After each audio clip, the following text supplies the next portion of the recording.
அந்த அபார்ட்மெண்ட் ஆளுங்க உன்னை சும்மா விட்டுருக்க மாட்டாங்களே. அந்த வேலையை செய், இந்த வேலையை செய்யன்னு சொல்லுவாங்க.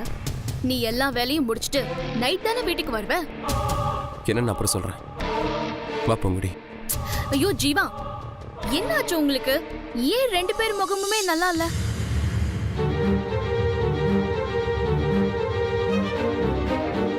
எனக்கு ரொம்ப பயமா இருக்கு. ப்ளீஸ் சொல்லு ஜீவா.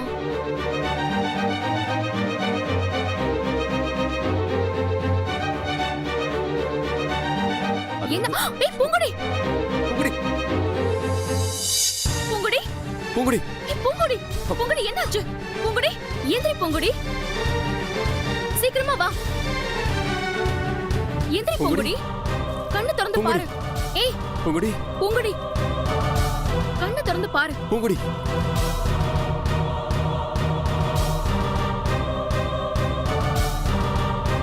என்ன ஜீவா பாத்துட்டே இருக்க? தூக்கு ஹாஸ்பிடல் போலாம். இல்ல வேணாம். என்ன ஜீவா ஏன் வேணாங்கற? நல்லா இருந்தவ திடீர்னு மயக்க போட்டு விழுந்திருக்கா. ஹாஸ்பிடல் போக வேண்டாங்கற? இல்ல தீபி, அவ காலையில இருந்தே சாப்பிடல. அதான்.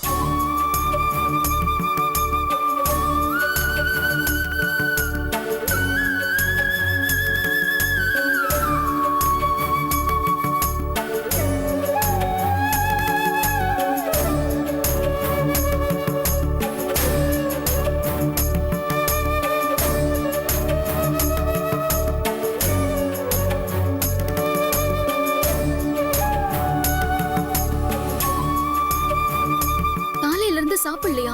ஏன் பூங்குடி? அவளுக்கு வேலை போயிடுச்சு.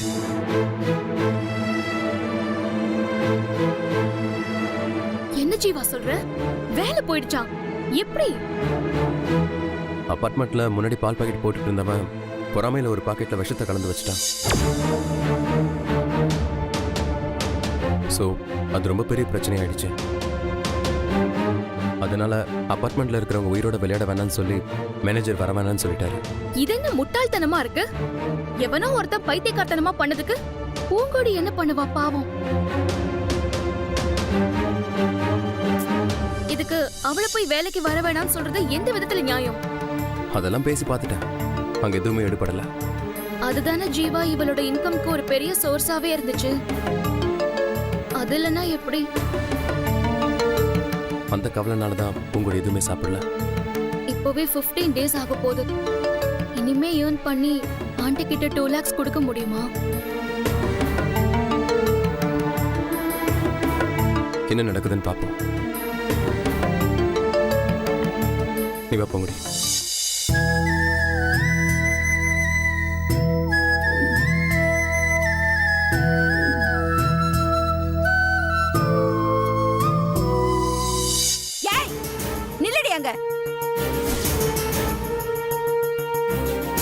மது, அத்தை போய் பத்திரத்தையும் செக்கையும் எடுத்துட்டு வா. சரி.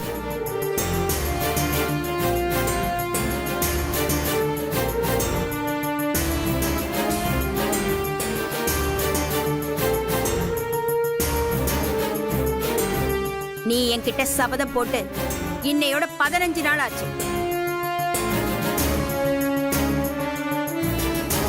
இப்ப நான் உனக்கு ஒரு சான்ஸ் தரேன்.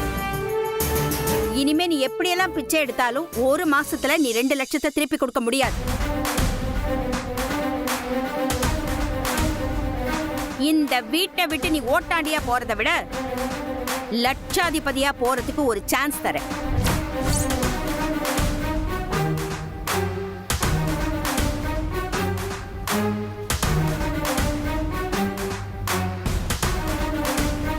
இந்த செக்ல 10 லட்சம் ரூபாய் ஃபில் பண்ணிருக்கேன். ஓபன் செக் எடுத்துக்கோ.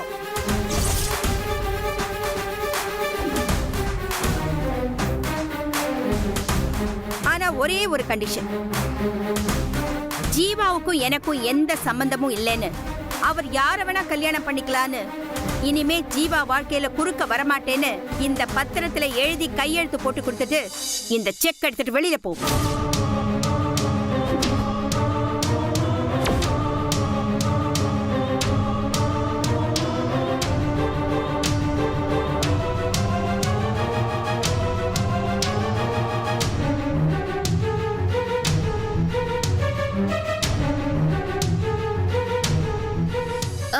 ஐயோ ஆண்டி, அவங்க 2 பேரும் உயிருக்கு உயிரா லவ் பண்றாங்க.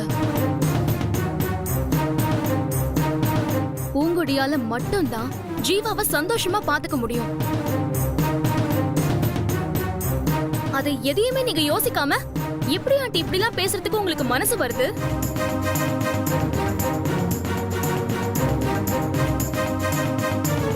நல்ல மனசு இருக்கிறதுனால தான் நான் இப்படி எல்லாம் சொல்றேன். இந்த 10 லட்சம் ரூபாயை எடுத்துட்டு போய் பாதி உசுரா இருக்கிற உங்க அம்மாவை வைத்தியம் பண்ணி காப்பாத்திட்டு அம்மாவும் மகளும் ஊர் போய் சேரலாம்ல.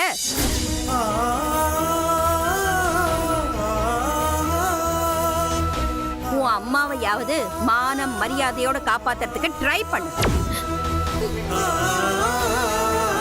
இந்த சான்ஸ விட்டேன்னா இந்த 10 லட்சத்தை உன் வாழ்க்கையில பார்க்க முடியாது.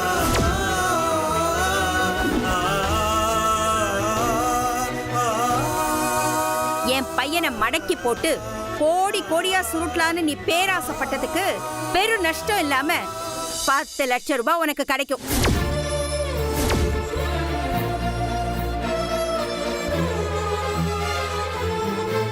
அதை விட்டுட்டு ஜீவாதான் வேணும்னு சொல்லி நினைச்சா ஒன்னும் கிடைக்காது. ஓட்டாண்டியாதான் போகணும்.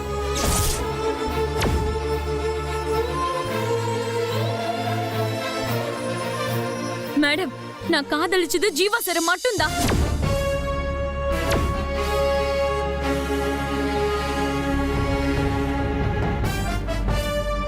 நான் வாழணும்னு நினைக்கிறது அவரோட மட்டும்தான்.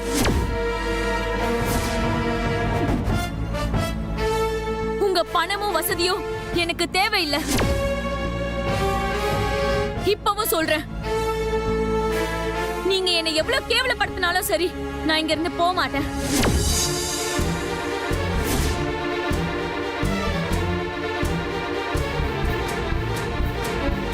ஏண்டி போக மாட்ட? அப்ப உன்னால அந்த 2 லட்சத்தை திருப்பி கொடுக்க முடியுமா?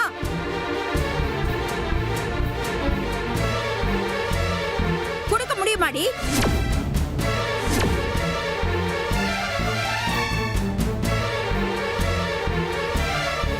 முடியும் மேடம். என்னால கொடுக்க முடியும்.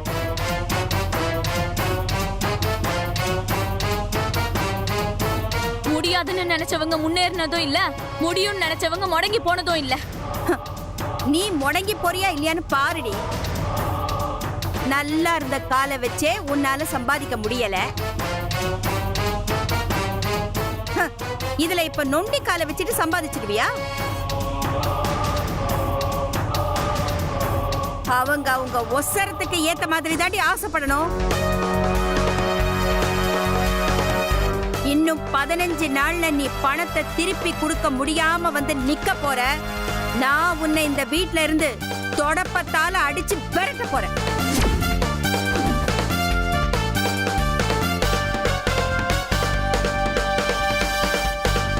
அப்படி துரத்தல என் பேர் மாயாவதி இல்லடி. நான் சத்தியம் பண்ணி கொடுத்த நாள் முடிறதுக்கு முன்னாடி எப்பாடு பட்டாவது அந்த 2 லட்சத்தை உங்க உள்ளங்கையில வைக்கல, நான் பூங்கொடி இல்ல மேடம்.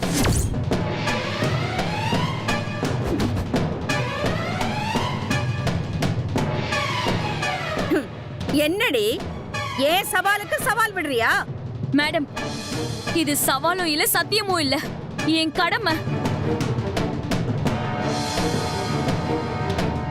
நீங்க அடிக்கடி சொல்வீங்களே என் அப்பா யாருன்னு தெரியாது, என் அம்மா ஒழுங்கா இருந்துதான் என்ன பெத்திருக்காங்கன்னு நிரூபிக்கிறதுக்கு இது எனக்கு கிடைச்ச ஒரு சந்தர்ப்பம்.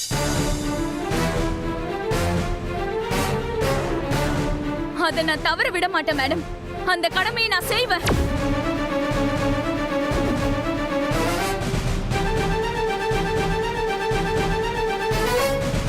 அடி போடி, அதெல்லாம் ஒண்ணு செய்ய முடியாது. முடியும் மேடம், நான் சொன்னதை செய்வேன்.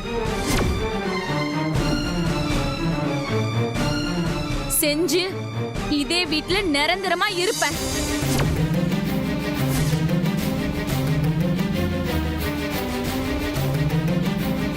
இந்த வீட்டு மருமகளா நான் வாழ்ந்து காட்டுறேன் மேடம்.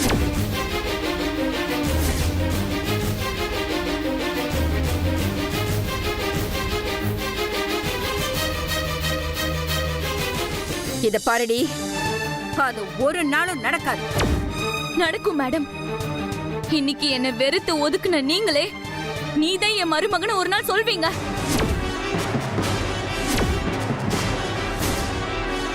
சொல்ல வெப்ப மேடம். அந்த 30வது நாள் முடியும் போதுதான் உங்களுக்கு புரியும் நான் யாருன்னு.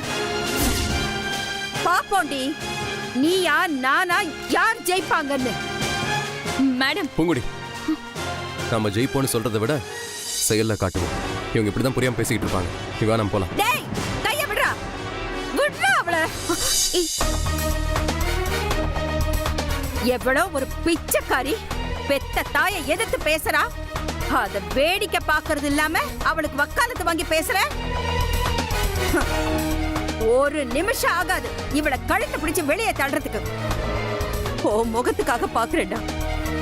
என்னமோ ஜெயிப்போ செயல்ல காட்டுவோன்னு சொல்ற. பாக்குறேன்டா யார் ஜெயிக்கிறாங்கன்னு.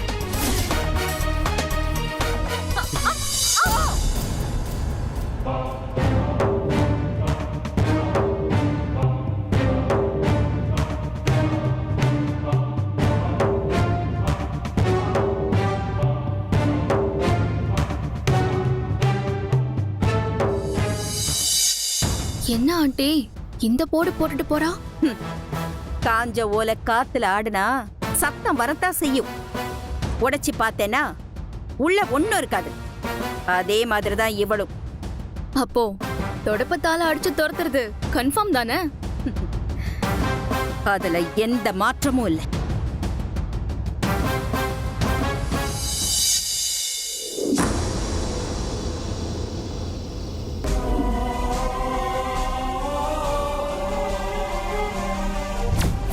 ஜீவாவுக்கும் எனக்கும் எந்த சம்பந்தமும் இல்லைன்னு, அவர் யார வேணா கல்யாணம் பண்ணிக்கலான்னு, இனிமே ஜீவா வாழ்க்கையில குறுக்க வரமாட்டேன்னு இந்த பத்திரத்துல எழுதி கையெழுத்து போட்டு கொடுத்துட்டு இந்த செக் எடுத்துட்டு வெளியில போ.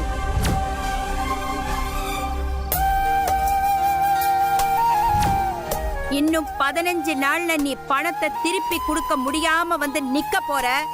நான் உன்னை இந்த வீட்ல இருந்து தொடப்பத்தால அடிச்சு விரட்ட போறேன். என்ன பூங்குடி, அம்மா பேசினதே நினைச்சு வருத்தப்பட்டு இருக்கியா? ஏய், ஒரு விதத்துல அதுவும் நல்லதுதான். ஒருத்தருக்கு அவமானம் தர எனர்ஜிய வேற யாருனாலையும் தர முடியாது. அது வலியாவே இருந்தாலும் அதுதான் வாழ்க்கையில முன்னேறத்துக்கான வலிமையை கொடுக்கும். இந்த நேரத்துல நமக்கு தைரியமும் தன்னம்பிக்கையும் மட்டும்தான் ரொம்ப ரொம்ப முக்கியம். என் முழு நம்பிக்கையும் நீங்க தான் சார். நீங்க என் கூட இருக்கும்போது எனக்கு எந்த கவலையும் இல்ல. ஆனா ஆனா என்ன பூங்குடி? ஏன் சார் என்னை இவ்ளோ கஷ்டப்படுத்துறாங்க? வேலை பேசுற அளவுக்கு என் காதல் அவங்களுக்கு அவ்வளோ சீப்பா போச்சா? அத நினைச்சாதான் சார் என்னால தாங்கிக்க முடியல. இல்ல பூங்குடி, ஆக்சுவலா உன்னை இந்த வீட்டை விட்டு துரத்துறதா உங்களுடைய பிளானே. அதுக்காக என்ன வேணா பண்ணுவாங்க, இதுக்கு மேலேயும் கூட பண்ணுவாங்க. இங்க பாரு, அதுக்காகலாம் நீ இதை பெருசா எடுத்துக்காத. எப்படி சார் இத பெருசா எடுத்துக்க முடியாம இருக்க முடியும்? அவங்களால எனக்கு பிரச்சனை வந்தா பரவாயில்ல சார். ஆனா என்னால உங்களுக்கும் மாயா மேடம்க்கும் பிரச்சனை வருதே. நீங்க என் மேல அன்பு காட்டுறதுனால அவங்களுக்கு உங்க மேல வெறுப்பு வந்துருமோன்னு எனக்கு பயமா இருக்கு சார். அப்படிலாம் எதுவும் நடக்காது பூங்குடி. ஆக்சுவலா அவங்களுக்கு என் மேல இருக்கிற பாசத்தால தான் கோவத்தை உன் மேல காமிக்கிறாங்க. என்ன நடந்தாலும் அவங்களுக்கு என் மேல இருக்கிற பாசம் குறையவே குறையாது. அப்படி இருந்தா எனக்கு சந்தோஷம் தான் சார். அதெல்லாம் கண்டிப்பா நடக்கும். நீ முதல்ல போய் ஃப்ரெஷ் ஆயிடு, நான் போய் டிஃபன் வாங்கிட்டு வரேன். சரிங்க சார்.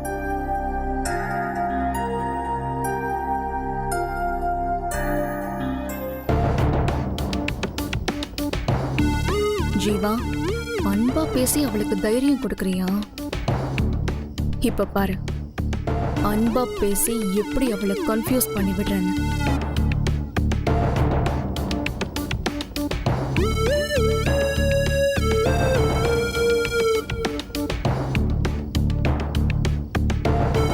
பூங்கொடி, ஆண்டிய பத்தி தான் உனக்கு தெரியும்ல, அதையே நினைச்சு கவலைப்பட்டுட்டு இருக்காத.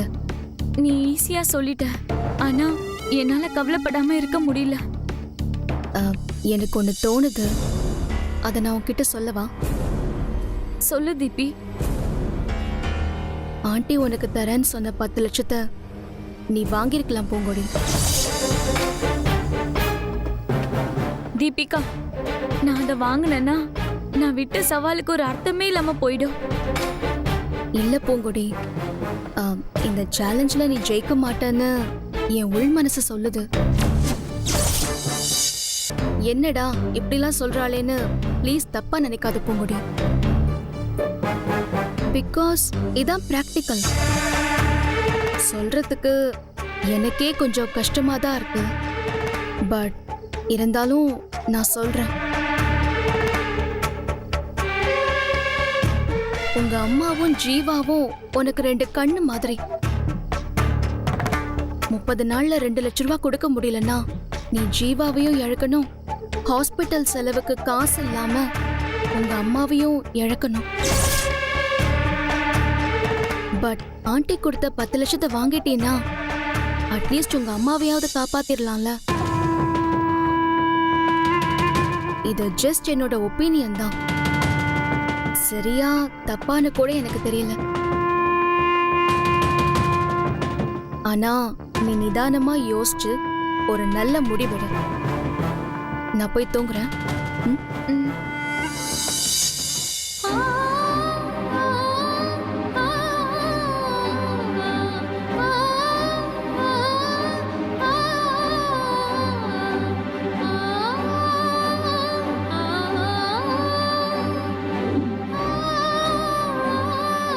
பூங்குடி, வா போய் சாப்பிடலாம். எனக்கு பசிக்கல சார், நான் அப்புறமா சாப்பிட்டுக்கிறேன். மனசுல வலி இருக்கும்போது நம்ம வயிற்றுக்கு தண்டனை கொடுத்தே பழகிட்டோம். சரி, இந்த மாதிரி டைம்ல நானும் உன்னை வற்புறுத்த விரும்பல. உனக்கு எப்போ பசிக்குதோ அப்பவே நீ சாப்பிடு. ம்?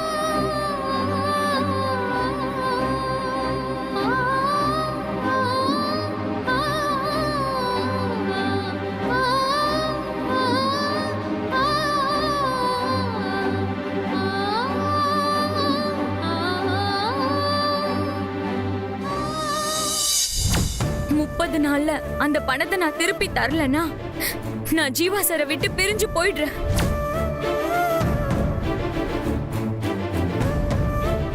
நான் சத்தியம் பண்ணி கொடுத்த நாள் முடிறதுக்கு முன்னாடி எப்பாடு பட்டாவது அந்த 2 லட்சத்தை உங்க உள்ளங்கையில வைக்கல,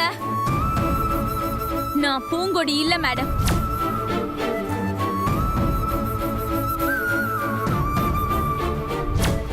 இன்னைக்கு என்ன வெறுத்து ஒதுக்குன நீங்களே நீதான் என் மருமகன் ஒரு நாள் சொல்வீங்க. சொல்ல வெப்ப மேடம்.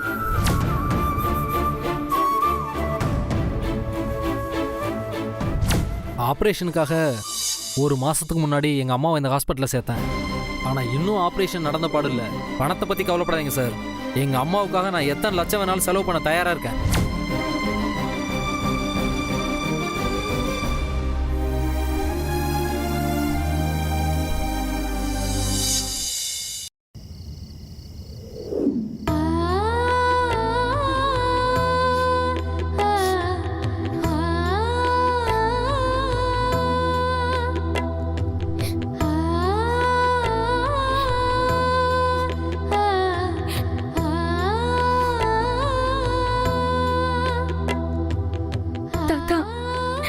இப்ப நான் என்ன சூழ்நிலையில இருக்கேன்னு உனக்கு நல்லாவே தெரியும். எந்த காரணத்துக்காகவும் நான் ஜீவா சாரை இழக்க விரும்பல. அதனால நான் ஒரு முடிவுக்கு வந்திருக்கேன்.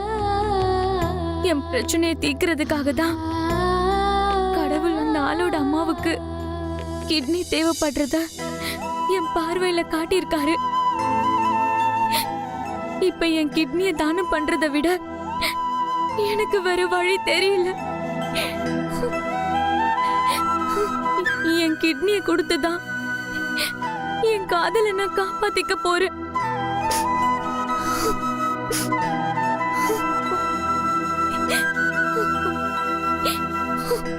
எல்லா காரியத்திலயும் எனக்கு துணையா இருக்கிற மாதிரி இந்த விஷயத்திலயும் நீதான் எனக்கு துணையா இருக்கணும் தாத்தா.